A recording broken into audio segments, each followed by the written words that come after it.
Alright, so we just picked up the Ninja smoothie maker here. It's got settings so you can do smoothie, extract, you do bowl, spread, you can do all kinds of stuff, you can pulse.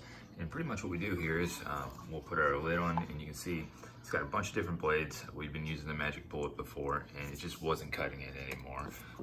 So we'll put this on because we do a lot of frozen fruit in here and it just was not working like we wanted it to. So we'll put this on, lock it in place. And then we'll hit the smoothie button, and this will be a little loud, but it'll be worth it in the end.